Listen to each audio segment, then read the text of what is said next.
बदलते भारत की शान।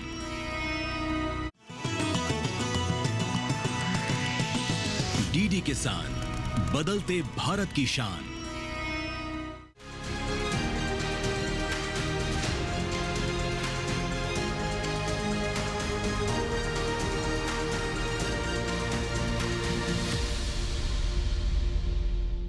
नमस्कार, आप देख रहे हैं दूरदर्शन किसान चैनल। मैं अदिति शर्मा कृषि दर्शन कार्यक्रम में आप सभी का स्वागत करती हूं। हमारे इस कार्यक्रम के माध्यम से कृषि जगत में हो रही हलचलों की जानकारियां हम आप तक पहुंचाने की कोशिश करते हैं ताकि वो आपके लिए लाभकारी साबित हो सके। हमेशा की तरह आज भी हम लेकर आए हैं आपके लिए हमारे तीनों सेगमेंट्स, विज्ञान और किसान, कृषि स्टार्टअप और फार्मिंग इंडिया। तो क्या कुछ रहेगा आज के इस एपिसोड में खास, जानने के लिए शुरुआत करते हैं आज के अंक की।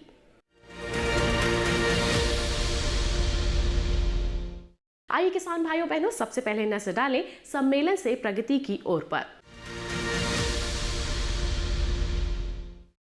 हमारे माननीय प्रधानमंत्री श्री नरेंद्र मोदी ने भारतीय कृषि अनुसंधान संस्थान में उच्च उपज देने वाली, जलवायु अनुकूल और जैव सशक्त फसलों की 109 किस्मों को जारी किया। क्या कुछ खास रहा इस दौरान, आइए उस पर नजर डालें। दिल्ली स्थित भारतीय कृषि अनुसंधान संस्थान में उच्च उपज देने वाली, जलवायु अनुकूल और जैव सशक्त फसलों की 109 किस्मों को जारी किया गया है। इस अवसर पर प्रधानमंत्री ने किसानों और वैज्ञानिकों से परस्पर बातचीत भी की। इन नई किस्मों के महत्व पर चर्चा करते हुए प्रधानमंत्री ने कृषि में मूल्य संवर्धन के महत्व पर बल दिया। किसानों ने कहा कि ये नई किस्में अत्यधिक लाभकारी होंगी क्योंकि इनसे उनका व्यय कम होगा और पर्यावरण पर भी सकारात्मक प्रभाव पड़ेगा। प्रधानमंत्री ने मोटे अनाजों के महत्व पर चर्चा की और इस बात को रेखांकित किया कि कैसे लोग पौष्टिक भोजन की ओर बढ़ रहे हैं। किसानों ने प्राकृतिक खेती को बढ़ावा देने के लिए सरकार द्वारा किए गए प्रयासों की सराहना की। प्रधानमंत्री ने सुझाव दिया कि केवीके को प्रत्येक महीने विकसित की जाने वाली नई किस्मों के लाभों के बारे में किसानों को सक्रिय रूप से जानकारी देनी चाहिए। प्रधानमंत्री द्वारा जारी की गई 61 फसलों की 109 किस्मों में 34 प्रक्षेत्र फसलें और 27 बागवानी फसलें शामिल हैं। किसानों के लिए और भारतीय कृषि के लिए एक ऐतिहासिक दिन है। प्रधानमंत्री जी ने हमें निर्देश दिया था, कृषि एवं किसान कल्याण विभाग को, कि किसानों की आमदनी बढ़ाने के लिए उत्पादन बढ़ाना, लागत घटाना, इसलिए उन्होंने निर्देश दिया था कि अलग अलग फसलों की ऐसी किस्में तैयार करें, ऐसी किस्मों के बीज शोध करके, रिसर्च करके साइंटिस्ट, जो जलवायु अनुकूल हो, प्रतिकूल मौसम में भी जो अच्छी उपज दे सके, क्योंकि क्लाइमेट चेंज के खतरों से भी अपनी फसलों को बचाना है, किसानों को बचाना है, जो पोषण से भरपूर हो, बायोफोर्टिफाइड हो और जिनमें रोगों से लड़ने की क्षमता हो। कई जैविक अजैविक अटैक होते हैं वायरस के, उससे भी फसलें कैसे बचें ताकि उत्पादन बढ़ सके, उत्पादन की लागत भी घट सके और जनता को पोषण युक्त आहार, मतलब अनाज, फल, सब्जियां मिल सके। और प्रधानमंत्री जी के निर्देश पर, उन्हीं के नेतृत्व में, मैं भारतीय कृषि अनुसंधान परिषद को बधाई देना चाहूँगा। हमारे वैज्ञानिकों ने अद्भुत काम किया और 65 फसलों की 109 प्रजातियों के बीज तैयार की, बागवानी की, आम की ऐसी किस्में तैयार की जो जल्दी खराब नहीं होगी, दिखने में भी सुंदर हो, कलर्ड, स्वादिष्ट भी हो, जिसको हम एक्सपोर्ट भी कर सकें। एक्सपोर्ट हम कर भी रहे हैं। आज मैं फिर एक बार अपने वैज्ञानिकों को बधाई दूंगा। ये 109 नई किस्में किसान की जिंदगी भी बदलेगी, उनकी लाभ को भी बढ़ाएगी और जनता के लिए भी पोषण की दृष्टि से बहुत उपयोगी होगी, हमारे एक्सपोर्ट को भी बढ़ाएगी। आज जो 109 किस्में रिलीज किया है, जिसमें 30 किस्म आप देख रहे हैं कि मिलेट्स के हैं, पल्सेज के, ऑयल सीड के रिलीज हुए हैं, फॉडर के, और 40 वैरायटी हॉर्टिकल्चर का, वेजिटेबल का, सब्जियों का, और 30 वैरायटी आपको जो है धान, गेहूं, कपास। इनका उद्देश्य यही है कि जो जलवायु परिवर्तन हो रहा है उसमें किसानों को ज़्यादा से ज़्यादा कम समय में ज़्यादा उत्पादन हो और ज़्यादा प्रॉफिट हो, उसको देखते हुए यह तैयार किया गया है। और आज आपने देखा है कि प्रधानमंत्री सीधे किसानों से बात कर रहे थे कि अब आप देखें कि अगर जो 110 दिन में होती है, अगर 70 दिन में तैयार हो जाएगी तो निश्चित तौर पर किसानों को जो है ज़्यादा से ज़्यादा फ़ायदा होगा और कम समय में ज़्यादा उत्पादन होगा। इस तरह से हमारा ICR का प्रयास है कि ज़्यादा से ज़्यादा वैरायटी डेवलप किया जाए, किसानों को दिया जाए, ताकि किसानों का जो है इनकम बढ़े और किसानों का उत्पादन बढ़े। जो आज माननीय प्रधानमंत्री जी ने 109 किस्में जो 61 फसलों की रिलीज़ की हैं, जिसमें कि जो 69 किस्में हैं वो खाद्य अन्न फसलों की हैं और बाकी की जो 40 हैं वो वेजिटेबल, हॉर्टिकल्चर, फ्लावर, मसाला सब उनकी है। तो जो ये किस्में आज जो रिलीज़ की है निश्चित रूप से किसी न किसी विशेष गुण से इनके अंदर है और ये नॉर्मल किस्में नहीं हैं। जैसे हम धान की बात करें, धान में 9 किस्में रिलीज हुई, उसमें से 2 हैं वो सीधी बिजाई के लिए। आज की डेट में हम सीधी बिजाई की बात करते हैं कि उससे आपका 30% पानी बचता है, आपका जो लेबर पे 3000 के आसपास प्रति एकड़ का बचता है, और जो सबसे बड़ी बात है जो क्लाइमेट रेजिलेंस की जो आपकी एमिशंस जो गैसेज के होते हैं तो वो उससे कम होते हैं। तो इस तरह का, इसी तरह से जैसे सैलिनिटी की समस्या बहुत से क्षेत्रों में बढ़ती जा रही है तो उसके लिए 2 किस्में थी। एक जो अपने तटीय जो राज्य हैं उनमें सैलिनिटी की समस्या है वहाँ के लिए थी, और 3 किस्में ऐसी थी जिसमें कि जहाँ ज़मीन में फास्फोरस कम है तो उसको भी वो टॉलरेट कर सके और पौधे पे उसका कोई असर नहीं पड़े पैदावार से, इस तरह का था। इसी तरह गेहूं में 2 किस्में थी, आपका जो दलहनी फसलों में, तिलहनी फसलों में, तो ये सभी किस्में जैसे बायोफोर्टिफाइड कुछ एक जैसे 17 के आसपास किस्में, जिसमें और जो सबसे नई बात है कि जो हमारी क्षमतावान फसलें हैं जिनको अंडर यूटिलाइज क्रॉप्स कहते हैं उनकी भी 10 क्रॉप्स की 11 किस्में थी, जिसमें 2 ऐसी फसलें थी जैसे पेरीला था और जो दूसरा आपका जंगली मोठ जिसको बोलते हैं, उसमें जो है पहले कभी किस्में थी ही नहीं हमारे वहाँ। तो पिछले 6-7 साल पहले माननीय प्रधानमंत्री जी ने आह्वान किया था कि अंडर यूटिलाइज फसलों को हमें जो है मेन स्ट्रीम में लाना, तो उसी का हमारा प्रयास रहा और उसी की वजह से ये जो किस्में आई हैं निश्चित रूप से ये किसानों के लिए वरदान साबित होंगी। और जो जिस तरह का मौसम का परिवर्तन है, जैसे गेहूं की बात करें तो जो पिछले 2-3 सालों से पकाव के समय बहुत अधिक तापमान, बरसात का होना, तो जैसे 2 किस्में जो आज आई, एक कठिया गेहूं की और एक पूसा सरबती है हमारे इंदौर स्टेशन से, ये दक्षिणी राज्यों के लिए हमने किस्में दी। दक्षिणी राज्यों में आमतौर पर तापमान की समस्या होती है, तो ये दोनों किस्में गुणवत्ता के हिसाब से भी बायोफोर्टिफाइड है, जिंक की मात्रा अधिक है, प्रोटीन की मात्रा अधिक है, आयरन की मात्रा अधिक है, तो ये निश्चित रूप से वरदान सिद्ध होंगे। इसी के साथ कार्यक्रम में वक्त एक छोटे से ब्रेक का। आप कहीं मत जाइए, देखते रहिए कार्यक्रम कृषि दर्शन, बने रहिए दूरदर्शन किसान पर। नमस्कार किसान मित्रों, मैं हूं आपका AI एंकर कृषि। भारतीय कृषि मंत्रालय और किसान कल्याण विभाग के सहयोग से SFAC पूरे देश में 24 FPO मेलों का आयोजन कर रहा है।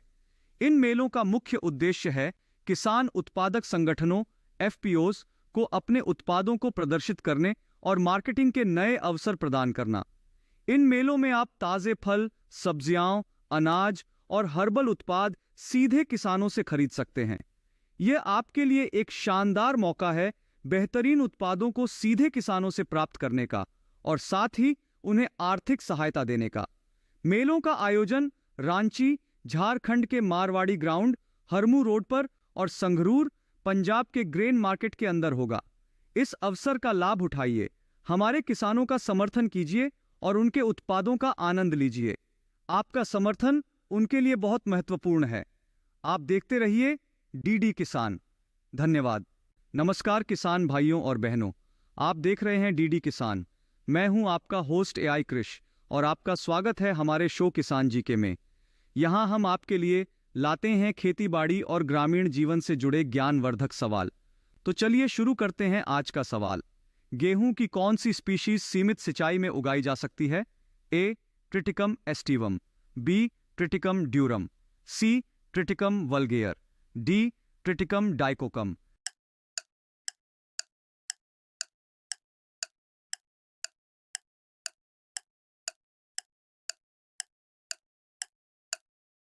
सही जवाब है ऑप्शन बी ट्रिटिकम ड्यूरम। गेहूं की ट्रिटिकम ड्यूरम स्पीशीज को कम सिंचाई या सीमित पानी की परिस्थितियों में उगाया जा सकता है। यह स्पीशीज सूखा प्रतिरोधी होती है, जिसका मतलब है कि इसे अधिक पानी की आवश्यकता नहीं होती और यह कठिन परिस्थितियों में भी अच्छी उपज देती है। ट्रिटिकम ड्यूरम से उत्पन्न गेहूं की गुणवत्ता भी उच्च होती है, जिससे इसे सूजी, पास्ता और अन्य हार्ड गेहूं उत्पादों के निर्माण में प्राथमिकता दी जाती है। आज किसान जीके में बस इतना ही। मिलते हैं अगले एपिसोड में। तब तक के लिए खुशहाल खेती और स्वस्थ जीवन की कामना के साथ नमस्कार। नमस्कार किसान भाइयों और बहनों, मैं हूं आपका एआई एंकर कृष। आज हम बात करेंगे खाद्य प्रसंस्करण उद्योग के विकास के लिए सरकार द्वारा चलाई जा रही महत्वपूर्ण योजनाओं के बारे में। भारत एक कृषि प्रधान देश है और यहाँ खाद्य प्रसंस्करण उद्योग का विकास न केवल किसानों की आय बढ़ाने में सहायक है, बल्कि यह रोजगार के नए अवसर भी प्रदान करता है। खाद्य प्रसंस्करण उद्योग को बढ़ावा देने के लिए सरकार ने कई योजनाएं शुरू की हैं। इनमें से प्रमुख है प्रधानमंत्री किसान संपदा योजना। इस योजना का उद्देश्य खाद्य प्रसंस्करण के क्षेत्र में अवसंरचना का विकास करना और किसानों को उनकी उपज के लिए बेहतर मूल्य दिलाना है। इसके तहत किसानों और उद्यमियों को वित्तीय सहायता प्रदान की जाती है ताकि वे आधुनिक तकनीकों का उपयोग कर सकें और अपनी उत्पादन क्षमता को बढ़ा सकें। इसके अलावा मेगा फूड पार्क योजना भी एक महत्वपूर्ण पहल है, जिसके तहत एकीकृत अवसंरचना का विकास किया जा रहा है। इस योजना के तहत किसानों से लेकर उपभोक्ताओं तक की पूरी आपूर्ति श्रृंखला को एकीकृत किया जाता है, जिससे उत्पादों की गुणवत्ता में सुधार होता है और कृषि आधारित उद्योगों को प्रोत्साहन मिलता है। सरकार ने कोल्ड चेन योजना भी शुरू की है, जिसके माध्यम से फसलों की कटाई के बाद उनके संरक्षण और परिवहन के लिए कोल्ड स्टोरेज सुविधाओं का विकास किया जा रहा है। यह योजना किसानों को उनकी उपज की बर्बादी को कम करने में मदद करती है और उन्हें बेहतर बाजार मूल्य दिलाने में सहायक होती है। इन योजनाओं के माध्यम से सरकार का प्रयास है कि खाद्य प्रसंस्करण उद्योग में तेजी से विकास हो और किसानों को उनकी उपज का उचित मूल्य मिले। साथ ही इस क्षेत्र में रोजगार के अवसर भी बढ़े और देश की अर्थव्यवस्था को मजबूती मिले। तो आज के लिए बस इतना ही। आप देखते रहिए डीडी किसान। धन्यवाद। ब्रेक के बाद दूरदर्शन किसान के कार्यक्रम कृषि दर्शन में आप सभी का फिर से स्वागत। आइए किसान भाइयों बहनों, अब आपको दिखाते हैं हमारा सेगमेंट विज्ञान और किसान।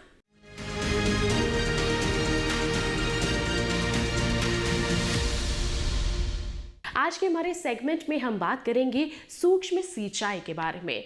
खुले में तो सिंचाई की ही जाती है, लेकिन उससे कई तरह के नुकसान भी होते हैं। एक तो जल की बचत नहीं हो पाती है, मिट्टी की उपजाऊ क्षमता पर भी उसका असर पड़ता है क्योंकि अधिक पानी उसमें चला जाता है। ऐसे में अगर हम सूक्ष्म सिंचाई को अपना लें तो हमें फायदा मिल सकता है। तो किस तरह से आप कर सकते हैं सूक्ष्म सिंचाई, आइए जानते हैं इस सेगमेंट के माध्यम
जो प्रचलित पद्धति है सिंचन की, तो उसमें क्या होता है कि प्रचलित में सरफेस फ्लडिंग है या रिजेस एंड फरो है, बॉर्डर है या बेसिन है, तो उसमें पानी का ज़्यादा इस्तेमाल हो जाता है।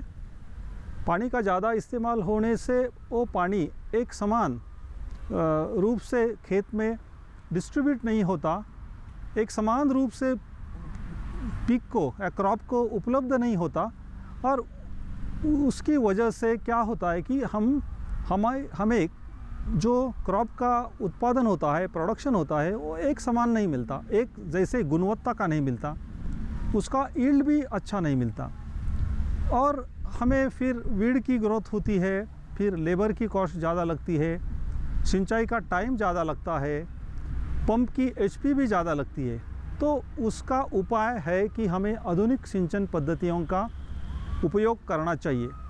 तो ये आधुनिक सिंचन पद्धति जो है, तो उसमें करीबन ड्रिप इरिगेशन है, माइक्रो स्प्रिंकलर है, माइक्रो जेट है, लैंडस्केप इरिगेशन है, ओवरहेड स्प्रिंकलर्स है, देन रेनगन है, और कुछ हद तक हम जब क्लाइमेट कंट्रोल का में ग्रीन हाउस में यूज़ करते हैं तो वहाँ एंटीलिक फॉगर्स भी हमें यूज़ करना पड़ता है। हमारे यूनिवर्सिटी ने फुले इरिगेशन शेड्यूलर ये ऐप विकसित किया है, मोबाइल में ये फ्रीली अवेलेबल है, आप किसान बंधु इसको डाउनलोड कर सकते हैं, और ये ऐप के जरिए हमें क्रॉप ईवापोरेशन ट्रांसपिरेशन कितना है, और वो depending on that crop evaporation transpiration, जो कि हमारा maximum temperature, minimum temperature, maximum humidity, minimum humidity, wind speed and sunshine hours के ऊपर डिपेंड होता है। तो हमारा किसान बंधुओं को हमारा उनका संच कितना टाइम चालू रखना है, ये मैसेज हर रोज़ मोबाइल पे आ जाता है। सूक्ष्म सिंचाई प्रणाली प्रेशर के सिद्धांत पर काम करती है। प्रेशर के लिए इनमें पंप लगे होते हैं। सूक्ष्म सिंचाई प्रणाली में कई तरह के फिल्टरों की भी जरूरत होती है। इनका काम रेत, शैवाल और पत्ते वगैरह को साफ करके पानी से अलग करना है। फर्टिगेशन के सभी इक्विपमेंट हमने लगा रखे हैं। उसमें हमने वेंचुरी लगा रखी है जो बर्नौलीज के प्रिंसिपल पे चलती है, बहुत ही चीप है, वो 1,500 से 2,000 में आ जाती। फर्टिगेशन के सभी इक्विपमेंट हमने लगा रखे हैं। उसमें हमने वेंचुरी लगा रखी है जो बर्नौलीज के प्रिंसिपल पे चलती है, बहुत ही चीप है, वो 1,500 से 2,000 में आ जाती है। उसके बाद फर्टिलाइज़र इंजेक्शन पंप है जो मोस्टली यूरोपियन कंट्रीज़ में यूज़ होता है, बहुत एक्यूरेट फर्टिगेशन उससे हम कर सकते हैं, वो हमने लगाया है। उसके बाद डोजिंग पंप हमने लगाया है। सपोज़ ग्रीन हाउस है या सेंसिटिव क्रॉप्स है तो डोजिंग पंप हम यूज़ कर सकते हैं, उसकी कीमत 35,000 से ज़्यादा है। तो फिल्ट्रेशन में भी सभी जो फिल्ट्रेशन के इक्विपमेंट है वो कंपलसरी नहीं है। तो पहले हमने हाइड्रोसाइक्लोन फ़िल्टर के तीनों टाइप लगाए हैं। तो पहला हाइड्रोसाइक्लोन फ़िल्टर, जब भी पानी में मिट्टी के ज़्यादा बड़े बड़े हेवी पार्टिकल्स आ जाते हैं तो उनको सेपरेट करने के लिए हमें हाइड्रोसाइक्लोन फ़िल्टर लगता है। उसके बाद हमने सैंड फ़िल्टर लगाया है। सैंड फ़िल्टर मीन्स वालू की गाड़नी उसको बोलते हैं।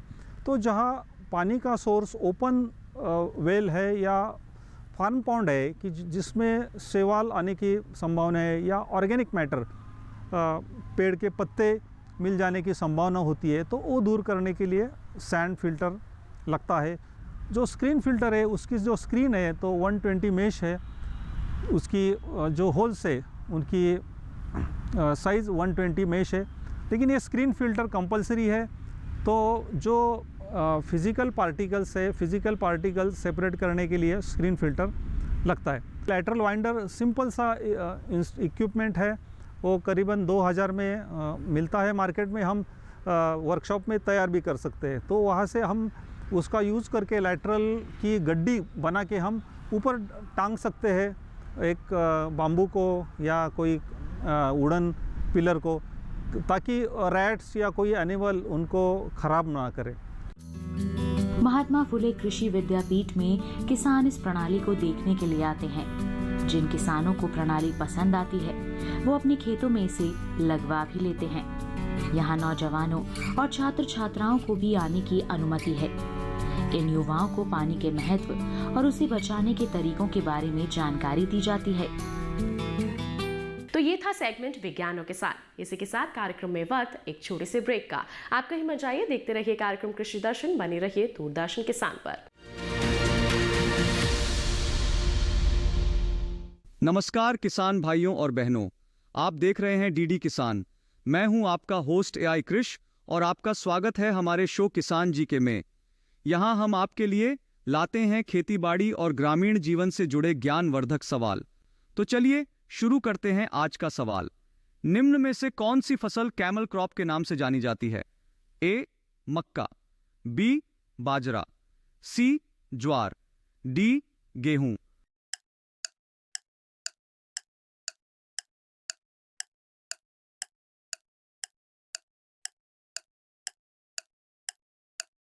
सही जवाब है ऑप्शन सी ज्वार।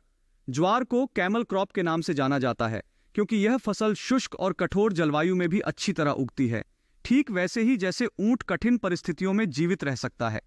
ज्वार की यह क्षमता इसे उन क्षेत्रों के लिए आदर्श बनाती है जहां पानी की कमी होती है और इसे सूखारोधी फसल के रूप में व्यापक रूप से पहचाना जाता है।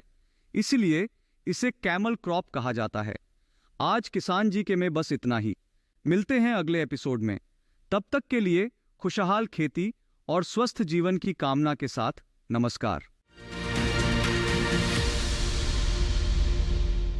नमस्कार किसान भाइयों और बहनों, मैं हूं आपका एआई एंकर कृष। आज हम एक महत्वपूर्ण खबर लेकर आए हैं। भारतीय कृषि अनुसंधान परिषद ICAR द्वारा विकसित की गई कुल 109 जैव संवर्धित और जलवायु अनुकूल किस्मों को माननीय प्रधानमंत्री श्री नरेंद्र मोदी ने कल 11 अगस्त 2024 को राष्ट्र को समर्पित किया। इस ऐतिहासिक कार्यक्रम का आयोजन भारतीय कृषि अनुसंधान संस्थान पूसा परिसर नई दिल्ली में हुआ था, जिसमें देश भर के किसान और ICAR के वैज्ञानिक शामिल हुए। इस कार्यक्रम में माननीय कृषि एवं किसान कल्याण मंत्री श्री शिवराज सिंह चौहान, माननीय कृषि एवं किसान कल्याण राज्य मंत्री श्री भागीरथ चौधरी एवं श्री रामनाथ ठाकुर ने भी अपनी गरिमा प्रदान की। कृषि क्षेत्र में बढ़ती चुनौतियों जैसे जलवायु परिवर्तन और उससे जुड़े जोखिमों का समाधान करने के उद्देश्य से ये 109 किस्में विकसित की गई थीं। इनमें अनाज, दलहन, तिलहन, फल, सब्जियां और रेशा फसलों की उन्नत किस्में शामिल हैं, जो जलवायु अनुकूलता, पोषण सुरक्षा और जैविक अजैविक दबावों के प्रति सहनशील हैं। इन 109 किस्मों में से 69 फील्ड फसलें और 40 बागवानी फसलें हैं। विशेष रूप से धान, गेहूं, मक्का और अन्य महत्वपूर्ण फसलों की नई किस्में विकसित की गई हैं, जो जलवायु परिवर्तन के प्रभावों का सामना कर सकती है। यह कार्यक्रम भारत की कृषि को नई ऊंचाइयों पर ले जाने की दिशा में एक महत्वपूर्ण कदम साबित होगा, जो हमारे किसानों को अधिक उत्पादन और बेहतर फसल सुरक्षा प्रदान करेगा।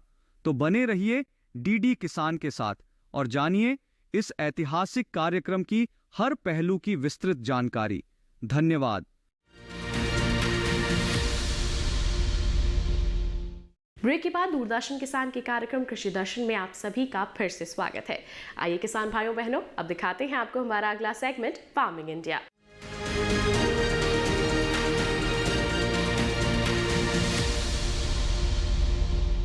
कृषि जगत की हलचलों को जानने के लिए आइए रुख करें हमारे एआई एंकर कृष का।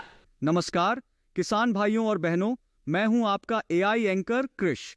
आज हम बात करेंगे प्रधानमंत्री कुसुम योजना के लिए प्रस्तुत किए गए नए रोड मैप की, जिसे centre for science and environment CSE द्वारा तैयार किया गया है। यह योजना किसानों को सौर ऊर्जा के माध्यम से सशक्त बनाने और उनकी ऊर्जा जरूरतों को पूरा करने के उद्देश्य से शुरू की गई है। CSE के इस रोड मैप का मुख्य उद्देश्य है कि किस प्रकार से PM कुसुम योजना को और अधिक प्रभावी तरीके से लागू किया जा सके। इसमें सौर ऊर्जा के उत्पादन और उपयोग के लिए बेहतर रणनीतियों का प्रस्ताव दिया गया है, जिससे किसानों को कम लागत में अधिक फायदा मिल सके। इस योजना के तहत किसानों को सौर ऊर्जा से चलने वाले पंप सेट्स और grid connected solar power plants की स्थापना में मदद की जाएगी। इससे न केवल किसानों की सिंचाई की जरूरतें पूरी होंगी, बल्कि अतिरिक्त बिजली उत्पादन करके वे इसे ग्रिड को भी बेच सकेंगे, जिससे उनकी आय में बढ़ोतरी होगी। सीएससी ने यह भी सुझाव दिया है कि इस योजना के तहत वित्तीय सहायता और सब्सिडी को और अधिक सरल बनाया जाए, ताकि छोटे और सीमांत किसान भी इसका लाभ उठा सकें। साथ ही सौर ऊर्जा परियोजनाओं के लिए उपयुक्त भूमि और संसाधनों की पहचान करने के लिए स्थानीय स्तर पर एक व्यापक योजना बनाई जाए। अंततः सीएससी का रोड मैप प्रधानमंत्री कुसुम योजना को एक नई दिशा देने का प्रयास है, जिससे न केवल किसानों की आर्थिक स्थिति में सुधार होगा, बल्कि देश में सौर ऊर्जा के उपयोग को भी बढ़ावा मिलेगा। तो आज के लिए बस इतना ही। आप देखते रहिए डीडी किसान। धन्यवाद। तो ये था सेगमेंट फार्मिंग इंडिया। इसी के साथ आज के कार्यक्रम में बस इतना ही। उम्मीद करते हैं जितनी भी जानकारियां आज के कार्यक्रम के माध्यम से आप तक पहुंचाई गई, सभी आपके लिए फायदेमंद साबित हुई होंगी। साथ ही आपको बता दें कि अगर कोई सवाल है आपके पास, कोई सुझाव आप हम तक पहुंचाना चाहते हैं, तो आप हमें ईमेल कीजिए। हमारी ईमेल आईडी है krishidarshandddk@gmail.com। आप हमें पत्र भी लिख सकते हैं। पता है हमारा कृषि दर्शन, कमरा नंबर 58, CPC दूरदर्शन, खेलगांव, नई दिल्ली 110049। और इसी के साथ आपको एक विशेष जानकारी और दे दें, अगर आप देखना चाहते हैं हमारा ये कार्यक्रम दोबारा, तो टीवी स्क्रीन पर दिखाए जा रहे इस QR कोड को स्कैन कर लीजिए, सीधा पहुंच जाएंगे हमारे YouTube चैनल पर। तो किसान भाइयों बहनों, आज के लिए तो बस इतना ही। अगले अंक में फिर होंगे हाजिर ऐसी ही महत्वपूर्ण जानकारियां लेकर। तब तक के लिए दीजिए इजाजत, लेकिन आप बने रहिए दूरदर्शन किसान पर। नमस्कार।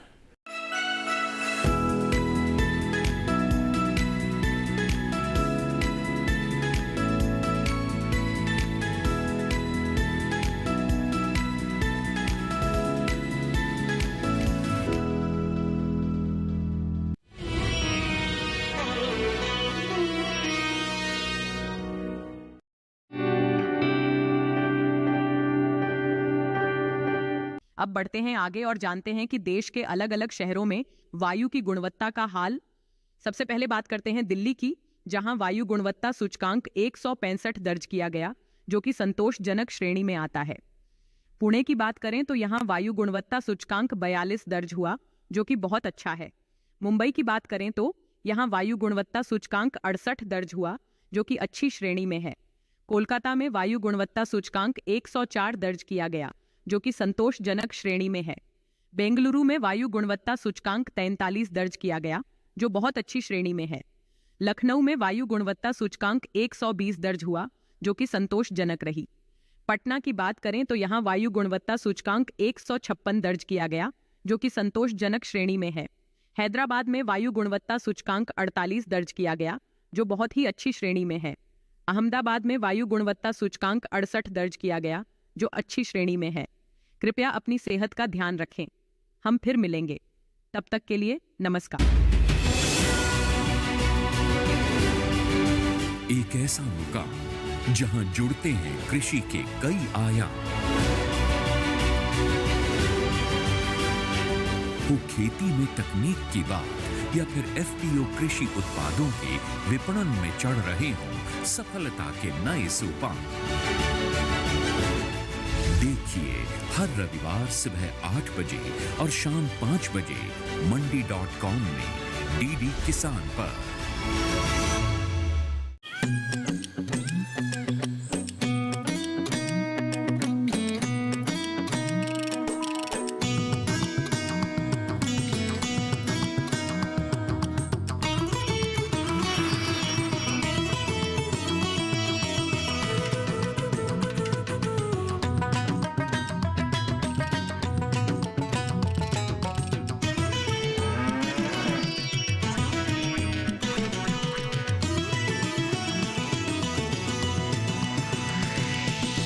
DD किसान, बदलते